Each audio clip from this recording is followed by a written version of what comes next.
Hello everyone, ഞാൻ ഈ ഒരു വളരെ ഇമ്പോർട്ടൻ്റ് ആയിട്ടുള്ള ഒരു അപ്ഡേറ്റുമായിട്ടാണ് വന്നിരിക്കുന്നത്. നമുക്ക് ഇതൊരു 12 കിലോവാട്ടിന് ഹൈബ്രിഡ് സിസ്റ്റം ചെയ്തൊരു സൈറ്റാണ്. ഇവിടെ നോക്കി കഴിഞ്ഞാൽ ഇഷ്ടംപോലെ എ സികളുണ്ട്. ഇവിടെ ചില എ സികളൊക്കെ എസ്പെഷ്യലി 7 വർഷത്തിന് മുമ്പുള്ള എ സികളല്ല, ഒത്തിരിയും പവർ കൺസ്യൂം ചെയ്തിരിക്കുന്നത് കാണുന്നുണ്ട്.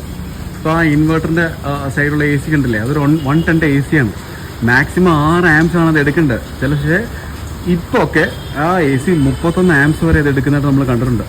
അപ്പം ഞാൻ നിങ്ങൾക്ക് റിമൈൻഡ് ചെയ്യുവാണ്, ഒരു എക്യുപ്മെൻറ്റ് വാങ്ങിച്ച് നിങ്ങൾ ഇൻസ്റ്റാൾ ചെയ്ത് കഴിഞ്ഞാൽ അത് എന്നേക്കുമായിട്ട് വർക്ക് ചെയ്യാൻ വേണ്ടി ഒരു സംഭവമല്ല.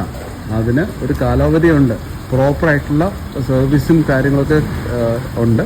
എങ്കിൽ പോലും അതിൻ്റെ ടൈം കഴിഞ്ഞാൽ പിന്നെ നമുക്കത് മാറ്റി റീപ്ലേസ് ചെയ്യേണ്ട സിറ്റുവേഷൻ വരും. ഞങ്ങൾ ഒരു കാര്യം കൂടെ പറയുകയാണ്, നമ്മുടെ കയ്യിൽ ഒരു BLDC AC ഉണ്ട്. വളരെയധികം പവർ കുറച്ചാണ് അത് എടുക്കുന്നത്. ആ BLDC AC യൂസ് ചെയ്താൽ നമുക്ക് 1.5 ടൺ 4 AC വരെ 5 കിലോവാട്ട് ഹൈബ്രിഡ് സിസ്റ്റത്തിൽ നിന്ന് കറണ്ട് ഇല്ലാത്ത സമയത്തും റൺ ചെയ്യിക്കാൻ പറ്റും. അപ്പോൾ അങ്ങനെ എന്തെങ്കിലും റിക്വയർമെൻറ്റ് ഉണ്ടെങ്കിൽ തീർച്ചയായിട്ടും വിളിക്കുക. ഓക്കെ.